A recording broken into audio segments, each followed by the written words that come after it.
आज हम उपनिषदों में छुपे गहरे ज्ञान और ऋषियों मुनियों के अनुभव को सार रूप में समझने की कोशिश करेंगे। पहले हम उपनिषदों का अर्थ समझने की कोशिश करते हैं। संस्कृत में उप का अर्थ है पास, नी का मतलब है नीचे और शद अर्थ है बैठना। तो उपनिषदों का एक अर्थ है गुरु के पास बैठकर प्राप्त होने वाला ज्ञान। यह एक बहुत ही सुंदर और गहरा अर्थ है जो दिखाता है कि यह ज्ञान केवल किताबों से नहीं बल्कि एक जीवंत परंपरा के माध्यम से मिलता है। इस शब्द की उत्पत्ति में ही छुपा है एक गहरा सत्य। जब शिष्य गुरु के चरणों में बैठकर पूरी श्रद्धा और एकाग्रता के साथ सुनता है तभी यह गुप्त ज्ञान प्रकट होता है। ये कोई सामान्य ज्ञान नहीं था जो बाजार में बेचा जाता हो। यह था रहस्यमय ज्ञान जो केवल उन्हीं को दिया जाता था जो इसके लिए तैयार थे, जिनका मन शुद्ध था और जो इस ज्ञान का सदुपयोग कर सकते थे। गुरु शिष्य की यह परंपरा केवल एक शैक्षणिक प्रक्रिया नहीं थी, यह था एक आध्यात्मिक संस्कार जहां ज्ञान केवल बुद्धि से नहीं बल्कि हृदय से हृदय में स्थानांतरित होता था। गुरु अपने जीवन के अनुभव, अपनी साधना, अपनी अनुभूतियों को शिष्य के साथ साझा करते थे। यही कारण है कि उपनिषदों में जो ज्ञान मिलता है वो केवल सैद्धांतिक नहीं है बल्कि जीवंत और व्यावहारिक है। उपनिषदों को वेदों के भीतर एक विशेष स्थान प्राप्त है। उपनिषद निसंकोच यह विभाजन केवल साहित्यिक नहीं है बल्कि आध्यात्मिक विकास के चरणों को दर्शाता है। संहिता में मंत्र हैं जो देवताओं की स्तुति करते हैं। ब्राह्मण में हवन यज्ञों की विधि है जो कर्मकांड सिखाती है। अरण्यक में वन में रहने वाले साधकों के लिए उपदेश हैं जो बाहरी कर्मकांड से आंतरिक साधना की ओर ले जाते हैं। और अंत में आते हैं उपनिषद। यही कारण है कि उपनिषदों को वेदांत कहा जाता है। वेद का अंतिम यानी वेदों का चरम लक्ष्य और निष्कर्ष।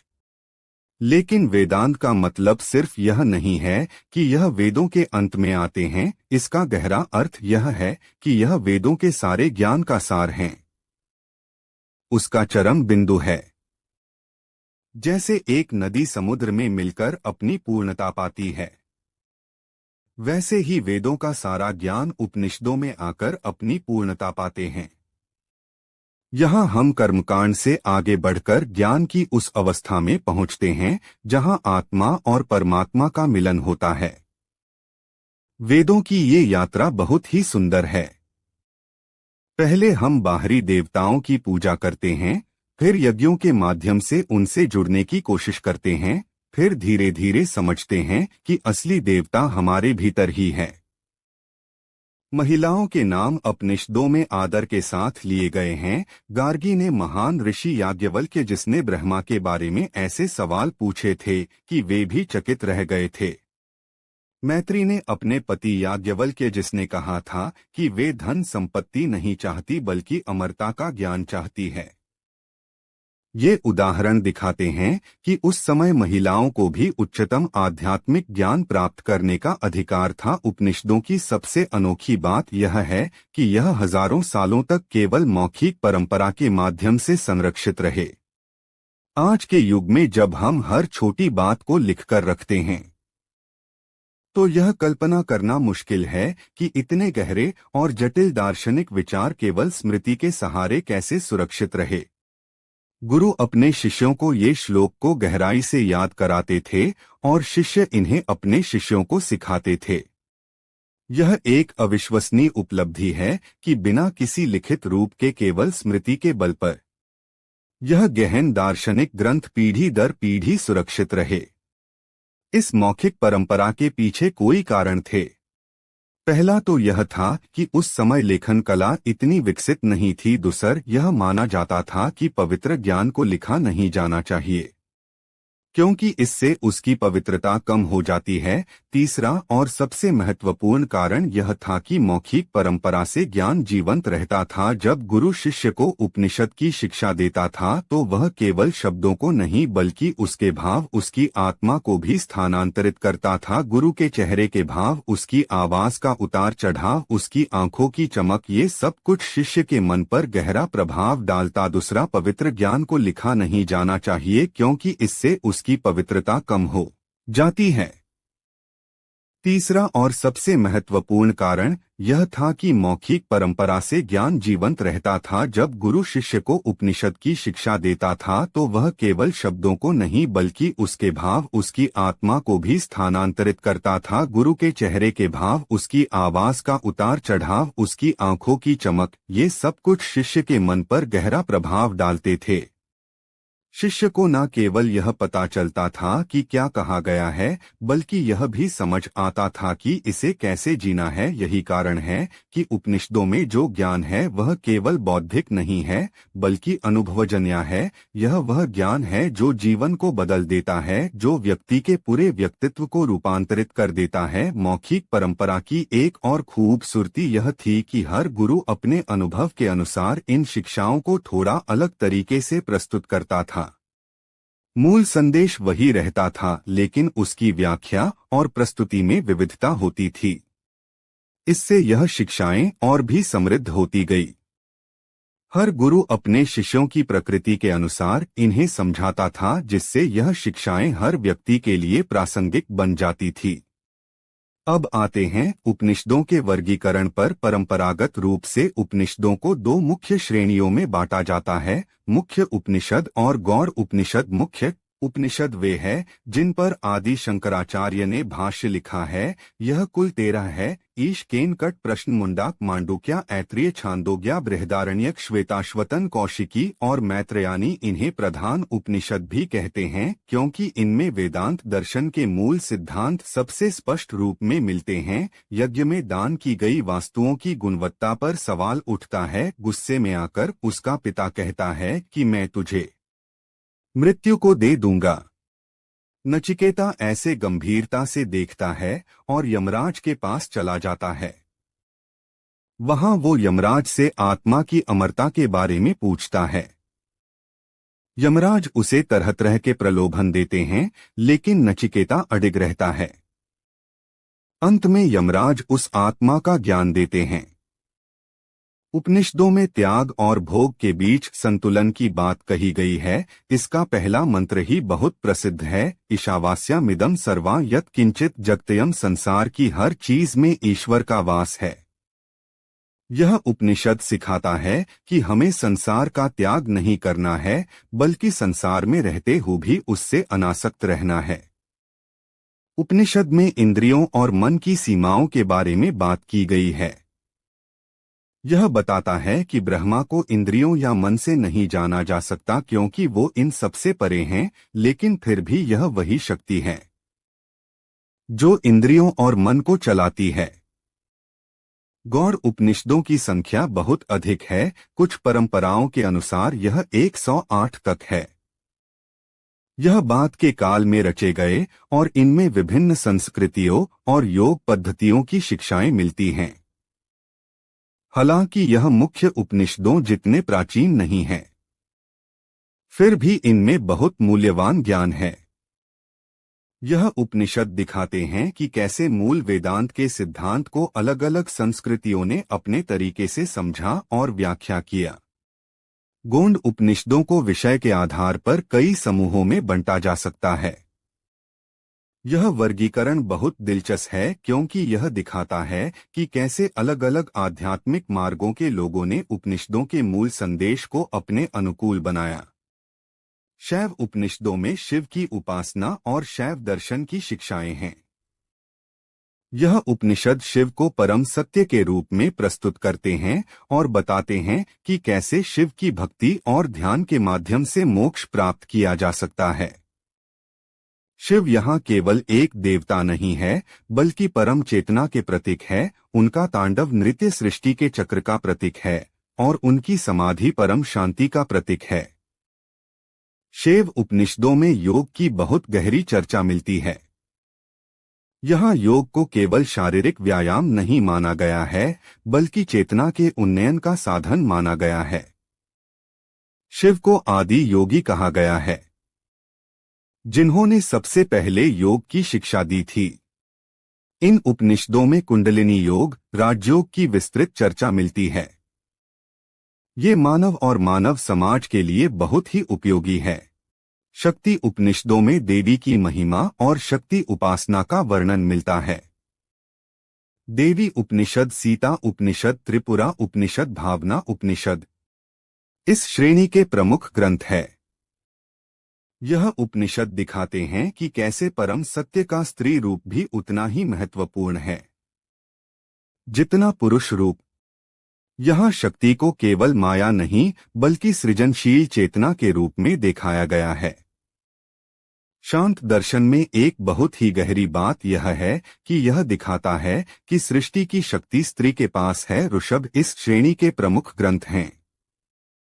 यह उपनिषद आसन, प्राणायाम, धारणा, ध्यान और समाधि की विस्तृत चर्चा करते हैं। यहाँ योग को केवल शारीरिक व्यायाम नहीं बल्कि चेतना के परिवर्तन का साधन माना गया है। योग उपनिषदों में अष्टांग योग की बहुत विस्तृत व्याख्या मिलती है। यम, नियम, आसन, प्राणायाम, प्रत्याहार, धारणा, ध्यान और समाधि, यह 8 अंग योग्य है। पहले 2 अंग नैतिक जीवन से संबंधित है। यम में अहिंसा, सत्य, अस्तेय, ब्रह्मचार्य और अपरिग्रह आते हैं। नियम में शौच, संतोष, तप, स्वाध्याय और ईश्वर प्राणिधान आते हैं। फिर आसन और प्राणायाम से शरीर और प्राण को नियंत्रित किया जाता है। प्रत्याहार से इंद्रियों को वश में किया जाता है। धारणा से मन को एकाग्र किया जाता है। ध्यान से चेतना को शुद्ध किया जाता है और अंत में समाधि में परमात्मा से मिलन होता है। संन्यास उपनिषदों में संन्यास, आश्रम और त्याग की महिमा का वर्णन है। परमहंस उपनिषद, भिक्षुक उपनिषद, अरुणी उपनिषद, अवधूत उपनिषद, यज्ञोपवीत उपनिषद इस श्रेणी के मुख्य ग्रंथ है। हर व्यक्ति के भीतर वही परम सत्य विद्यमान है जो सारे ब्रह्मांड में व्याप्त है। तत्वमसि अहम ब्रह्मास्मि सर्वा खल्विदं ब्रह्म अया आत्मा ब्रह्म, यह महावाक्य उपनिषदों के मूल संदेश है। यह वाक्य केवल दार्शनिक कथन नहीं है बल्कि जीवन जीने का तरीका है। इन महावाक्यों को समझना बहुत आसान है लेकिन इन्हें जीना बहुत कठिन है। जब हम कहते हैं अहम ब्रह्मास्मि तो इसका मतलब यह नहीं है कि हमारा अहंकार ब्रह्मा है। इसका मतलब यह है कि हमारे भीतर जो शुद्ध चेतना है वही ब्रह्मा है। जब हम कहते हैं तत्वमसि तो इसका मतलब यह है कि दूसरे व्यक्ति के भीतर वही चेतना है जो हमारे भीतर है। जब हम कहते हैं सर्वा खल्विदं ब्रह्मा तो इसका मतलब यह है कि पूरा संसार परमात्मा का ही रूप है। जब हम समझ जाते हैं कि हमारे भीतर और बाहर एक ही चेतना काम कर रही है तो हमारा जीवन बदल जाता है। फिर हम दूसरों को अलग नहीं देखते बल्कि अपना ही विस्तार देखते हैं। फिर हमें किसी से ईर्ष्या नहीं होती। हम जानते हैं कि दूसरे की सफलता भी हमारी ही सफलता है। फिर हमें किसी से डर नहीं लगता क्योंकि हम जानते हैं कि सब कुछ हमारा ही रूप है। यही वह ज्ञान है जो उपनिषद देते हैं। एकता का ज्ञान, प्रेम का ज्ञान, शांति का ज्ञान। उपनिषदों में एक और बहुत महत्वपूर्ण शिक्षा यह है कि सत्य को पाने के लिए हमें बाहर नहीं जाना है बल्कि भीतर जाना है। अंतर्मुखी सदा सुखी, यह कहावत उपनिषदों की इसी सिद्धांत से निकली है। हम सारी जिंदगी बाहर खुशी खोजते रहते हैं, धन में, रिश्तों में, सफलता में, प्रसिद्धि में, लेकिन उपनिषद कहते हैं कि यह सब चीजें अस्थायी खुशी दे सकती है, स्थायी खुशी नहीं। आज के युग में जब हम तनाव, चिंता और अकेलेपन से घिरे हुए हैं, उपनिषदों की यह शिक्षाएं और भी प्रासंगिक हो जाती हैं। आज का इंसान बाहरी रूप से बहुत सफल दिखता है लेकिन भीतर से बहुत परेशान है। उसके पास सब कुछ है, अच्छा घर, अच्छी गाड़ी, अच्छी नौकरी, अच्छा परिवार, लेकिन फिर भी उसे लगता है कि कुछ कमी है। यह कमी क्या है? यह कमी है आत्मा से जुड़ाव की, अपने असली स्वरूप को पहचानने की। उपनिषद हमें बताते हैं कि खुशी बाहर नहीं भीतर है। शांति किसी और चीज में नहीं, अपने स्वरूप को पहचानने में है। जब हम अपने असली स्वरूप को जान लेते हैं तो सारे भय, सारी चिंताएं अपने आप समाप्त हो जाती हैं, क्योंकि तब हमें पता चल जाता है कि हम अमर हैं, हम शुद्ध हैं, हम पूर्ण हैं। उपनिषदों में ध्यान की बहुत महत्वपूर्ण भूमिका है। ध्यान का मतलब यह नहीं है कि आप घंटों बैठकर कुछ ना करें। ध्यान का मतलब है अपने मैं को शांत करना, अपने विचारों को नियंत्रित करना और अपने असली स्वरूप को देखना। जब मैं शांत हो जाता है तो उसमें जो शुद्ध चेतना है वह प्रकट हो जाती है। ब्रह्मा कोई दूर की चीज नहीं है, यह हमारे सबसे पास है, हमारे अंदर है, हमारे चारों ओर है। जैसे मिट्टी के बर्तन में मिट्टी चारों ओर होती है, सोने के गहनों में सोना होता है, वैसे ही इस सारे संसार में ब्रह्मा व्याप्त है। हमारी हर सांस में, हर धड़कन में, हर विचार में ब्रह्मा की उपस्थिति है। उपनिषदों में ब्रह्मा को सच्चित आनंद कहा गया है। सच्चित और आनंद का मिश्रण। सत का मतलब है अस्तित्व, चित का मतलब है चेतना और आनंद का मतलब है परम खुशी। यह केवल एक दार्शनिक अवधारणा नहीं है, बल्कि वह जीवंत सत्य है जिसे हम अपने अनुभव में महसूस कर सकते हैं। जब हम गहरे ध्यान में बैठते हैं और सभी विचारों को शांत कर देते हैं, तो जो शुद्ध चेतना बचती है वही ब्रह्मा है। ये वो स्थिति है जहां हम अपने असली स्वरूप को छू लेते हैं। ब्रह्मा की एक और खूबी यह है कि यह निर्गुण और सगुण दोनों है। निर्गुण का मतलब है कि इसके कोई गुण नहीं है, कोई रूप नहीं है, कोई सीमा नहीं है। यह शुद्ध चेतना है, शुद्ध अस्तित्व है। सगुण का मतलब है कि यह सभी गुणों का आधार है, सभी रूपों में प्रकट होता है। ये विरोधाभासी लगता है, लेकिन यही ब्रह्मा की महानता है। यह एक साथ सब कुछ है और कुछ भी नहीं है। यह सारे ऐसे हैं जिसे केवल अनुभव से समझा जा सकता है, तर्क से नहीं। अब आते हैं आत्मा के सिद्धांत पर। आत्मा हमारा वास्तविक स्वरूप है, वो चेतना जो हमारे शरीर में और बुद्धि से अलग है। यह वह साक्षी है जो हमारे सभी अनुभवों को देखता है, लेकिन उनसे प्रभावित नहीं होता। जैसे आकाश में बादल आते जाते रहते हैं, लेकिन आकाश वैसा ही रहता है, वैसे ही हमारे जीवन में खुशी, गम, सफलता, असफलता आती जाती रहती है, लेकिन आत्मा अपरिवर्तनीय रहती है। ये वो तत्व है जो हमारे सभी अनुभवों को संभव बनाता है। आत्मा को समझने के लिए हमें अपने अनुभव को गौर से देखना होगा। जब हम बचपन की याद करते हैं तो हमारा शरीर बदल गया है, हमारे विचार बदल गए हैं, हमारी भावनाएं बदल गई है, लेकिन जो मैं बचपन में था वही मैं आज भी हूँ। यह मैं ही आत्मा है। ये वो तत्व है जो सभी बदलावों के बीच स्थिर रहता है। यह वो धागा है जो हमारे जीवन के सभी अनुभवों को एक माला में पिरोता है। आत्मा की खोज करना ऐसा है जैसे प्याज के छिलके उतारना। पहले हम अपने शरीर को समझते हैं, फिर बुद्धि को समझते हैं, लेकिन जब हम सभी परतों को हटा देते हैं तो जो बचता है वही आत्मा है। ये शुद्ध चेतना है, शुद्ध अस्तित्व है, शुद्ध आनंद है। ये वो खजाना है जो हमारे अंदर ही छिपा है, लेकिन हम उसे बाहर खोजते रहते हैं। यहाँ एक अद्भुत बात यह है कि उपनिषद हमें बताते हैं कि यह वेदांत का सबसे महत्वपूर्ण सिद्धांत है। आत्मा ही ब्रह्मा है। जैसे समुद्र की एक बूंद में सारे समुद्र के गुण होते हैं, वैसे ही हमारी आत्मा में सारे ब्रह्मा की शक्ति और चेतना मौजूद है। ये केवल एक सिद्धांत नहीं है, बल्कि वह अनुभव है जिसे महान ऋषियों ने प्राप्त किया है। ये वो एहसास है जो हमारे जीवन को पूरी तरह बदल देता है।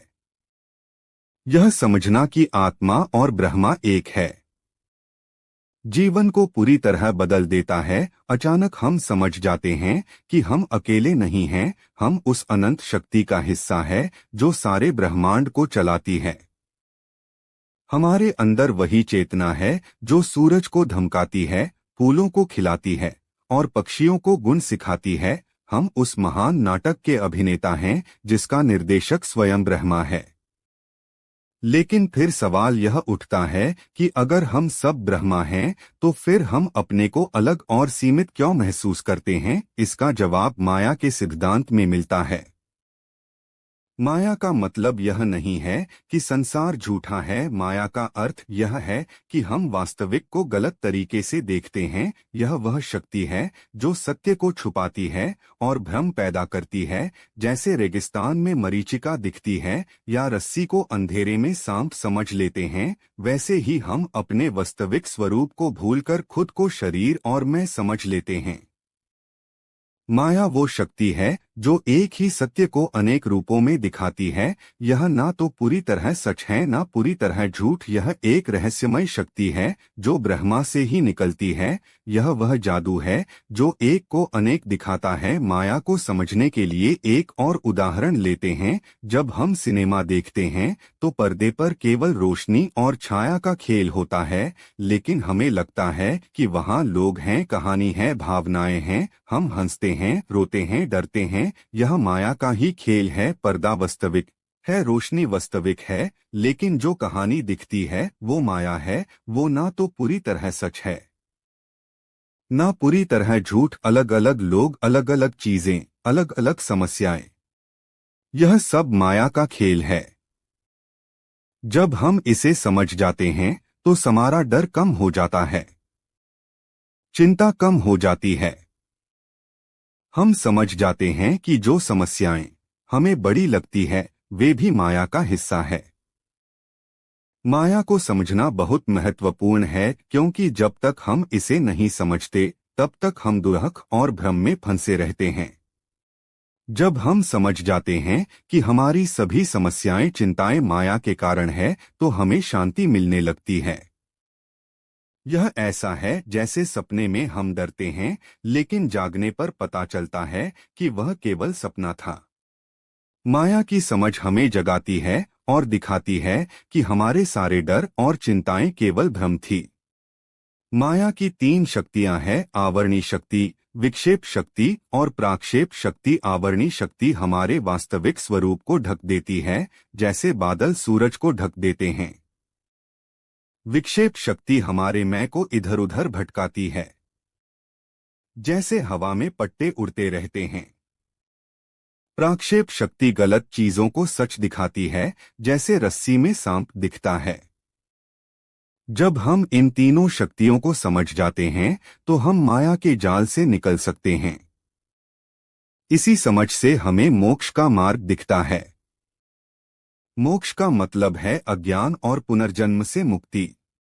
यह कोई दूर का लक्ष्य नहीं है, बल्कि हमारा वास्तविक स्वरूप है। जब हम अपनी सच्चाई को पहचान लेते हैं तो हम समझ जाते हैं कि हम पहले से ही मुक्त हैं। मोक्ष कुछ पाना नहीं है, बल्कि अपने भ्रम को छोड़ना है। यह वो स्थिति है जहां हम अपने डर, चिंता और दुख से मुक्त हो जाते हैं।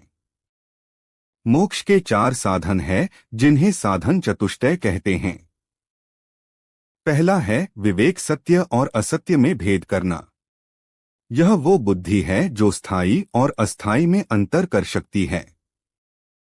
दूसरा है वैराग्य, बाहरी चीजों में आसक्ति का कम होना।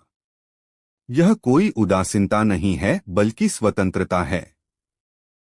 तीसरा है षट संपत्ति, 6 गुण, जैसे शम यानी मैं की शांति, दम यानी इंद्रियों का संयम, उपरति यानी कर्तव्य में स्थिरता, तितिक्षा यानी कष्टों को सहन करना, श्रद्धा यानी गुरु और शास्त्रों में विश्वास, और समाधान यानी मैं की एकाग्रता। चौथा है मुमुक्षुता, मुक्ति की तैयारी। यह यात्रा आसान नहीं है, लेकिन उपनिषद ने हमें कुछ महान वाक्य दिए हैं जो हमें इस मार्ग में हमारी मदद करते हैं। इन्हें महावाक्य कहते हैं। यह वे सूत्र है जिनमें सारे वेदांत का सार छुपा है। यह 4 महावाक्य 4 अलग अलग वेदों से आते हैं और 4 अलग अलग उपनिषदों में मिलते हैं। यह वह वाक्य है जो हमारे अंदर के सभी ताले खोल देते हैं। पहला महावाक्य है नेति नेति, यह नहीं, यह नहीं बृहदारण्यक उपनिषद से आता है। यह हमें सिखाता है कि ब्रह्मा को किसी भी सीमित चीज से नहीं पहचाना जा सकता। जब हम कहते हैं कि ब्रह्मा यह है, तो हम उसे सीमित कर देते हैं। नीति नीति कहकर हम सभी सीमाओं को हटाते जाते हैं और अंत में जो बचता है वही ब्रह्मा है।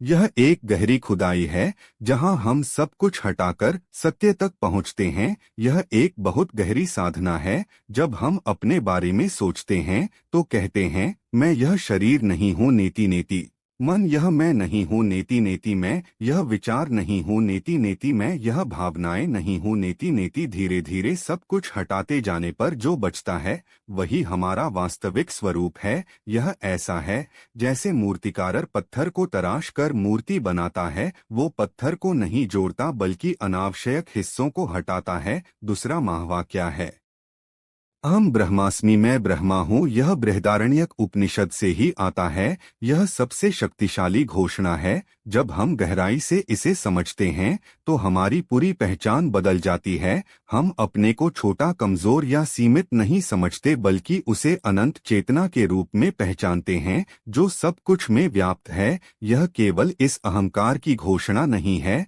बल्कि सच्चाई की पहचान है। यह महावाक्य केवल दोहराने के लिए नहीं है, इस गहराई से समझना होता है। जब हम कहते हैं अहम ब्रह्मास्मि तो हमारा मतलब यह नहीं है कि यह शरीर ब्रह्मा है, यही मैं ब्रह्मा। हमारा मतलब है कि जो चेतना इस शरीर और मैं को जानती है वही ब्रह्मा है।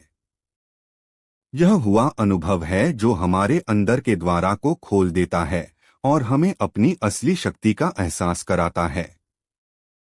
तीसरा महावाक्य है, तत्वमसि तू वही है। यह छांदोग्य उपनिषद से आता है। यह हमें दूसरों के साथ एकता का अनुभव कराता है। जब हम समझ जाते हैं कि दूसरे व्यक्ति में भी वही आत्मा है जो हमारे अंदर है तो हमारे मैं से द्वेष और अहंकार मिट जाता है। प्रेम और करुणा अपने आप जन्म लेती है। हम समझ जाते हैं कि दूसरे को दुख देना अपने को दुख देना। यह महावाक्य छांदोग्य उपनिषद से है। इसमें ऋषि अपने पुत्र श्वेत केतु को सिखाते हैं। वे अलग अलग उदाहरण देकर समझाते हैं कि जैसे सभी मिट्टी के बर्तनों में मिट्टी एक ही है, वैसे ही सभी जीवों में आत्मा एक ही है। त्वं तत् असि, श्वेत केतु तू वही है। यह वह शिक्षा है जो हमारे दिल में प्रेम जगाती है और हमें सबके साथ एकता का अनुभव कराती है।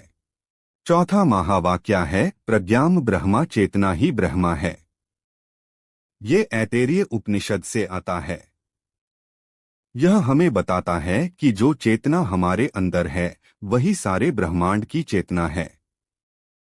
हमारी जागरूकता कोई छोटी चीज नहीं है बल्कि वह शक्ति है जिससे पूरा संसार चलता है।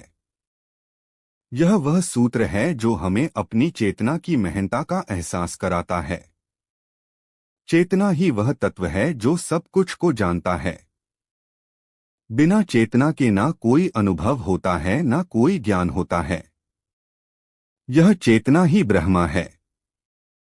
जब हम इसे समझ जाते हैं तो हम अपनी महानता को पहचान लेते हैं। हम समझ जाते हैं कि हमारे अंदर वही शक्ति है जो सूरज को चमकाती है और तारों को टिमटिमाते हैं। यह महावाक्य केवल शब्द नहीं है बल्कि वे मंत्र हैं जो हमारी चेतना को बदल देते हैं। जब हम इन्हें बार बार दोहराते हैं और इनके अर्थ पर ध्यान करते हैं तो धीरे धीरे हमारी समझ गहरी होती जाती है। यह वाक्य वह वाक्य है जो हमारे अंदर के ताले खोल देती हैं। यह वह दवाइयां हैं जो हमारे अज्ञान की बीमार को ठीक करता है। हम सब एक ही सत्य के अलग अलग रूप है। हर व्यक्ति में वही दिव्यता है जो हमारे अंदर है। जब हम इन सिद्धांतों को अपने जीवन में उतारते हैं तो हमारे रिश्ते बेहतर होते हैं। हम दूसरों को दोष देना बंद कर देते हैं क्योंकि हम समझ जाते हैं कि सब कुछ हमारी अपनी समझ पर निर्भर है। हम अपनी जिम्मेदारी लेना सीख जाते हैं और दूसरों के साथ प्रेम और सम्मान से पेश आते हैं। हमारे अंदर धैर्य बढ़ जाता है और क्रोध कम हो जाता है। यम ने नचिकेता को आत्मा के प्रश्न पर क्या कहा? यम ने समझाया कि आत्मा न जन्मती है न मरती है। यह अजन्मा है, नित्य है, शाश्वत है।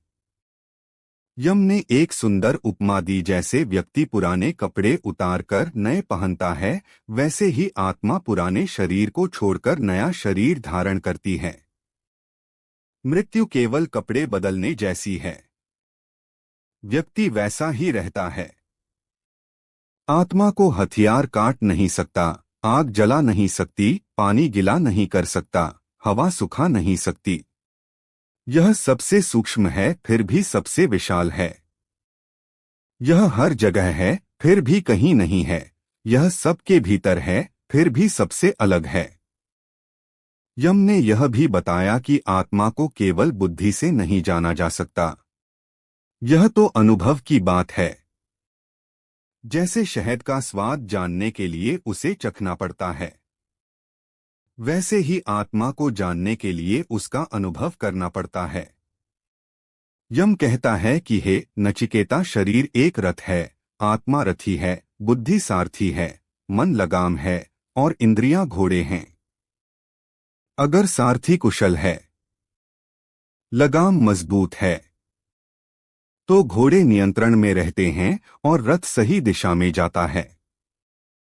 लेकिन अगर सारथी सो रहा है, लगाम ढीली है, तो घोड़े भटक जाते हैं और रथ गलत रास्ते पर चला जाता है। जागना जरूरी है, मन को नियंत्रित करना जरूरी है, इंद्रियों को काबू में रखना जरूरी है।